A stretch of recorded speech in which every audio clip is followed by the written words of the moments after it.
पूज्य महाराज जी नाम में खूब निष्ठा रखते थे, कथा में खूब निष्ठा रखते थे, दर्शन में गोवर्धन परिक्रमा में भी निष्ठा रखते थे, लेकिन रास के जो स्वरूप बनते हैं उनमें ज्यादा निष्ठा नहीं थी उनकी।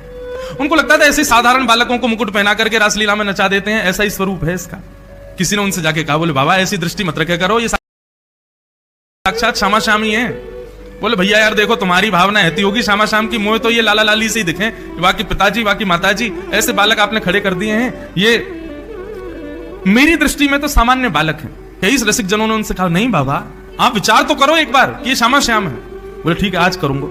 पंडित श्री गया प्रसाद जी महाराज रात्रि में गए और जाकर के रासलीला जब चल रही थी तो वहां जाके बैठ गए। तो उनके मन में भाव आया, तो ठाकुर जी भ्रमण कर रहे हैं ना, मंच पे लीला कर रहे हैं, यदि इन्होंने अमरूद एक बार खाके और अपना उच्छिष्ट मेरे को आके खिला दिया तो मैं मान जाऊंगा कि ये साक्षात कृष्ण है। अमरूद का महीना नहीं था और ठाकुर जी की लीला चल रही थी। गया प्रसाद जी ने जबरदस्ती ऐसा फल सोचा जो है ही नहीं इस वक्त, और मंच पर रासलीला चल रही थी, ठाकुर जी नृत्य कर रहे थे, आनंद कर रहे थे। इतने में ही पता नहीं किसी वैष्णव ने, जैसे यहां लाके माताएं रख देती हैं, ऐसी किसी वैष्णव ने एक थैली धर दी, उसमें अमरूद ही रखे थे।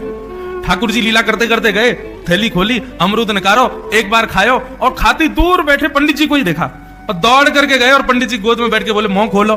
मुंह खोलती उनके मुख में दे दिया, बोले लो पाओ।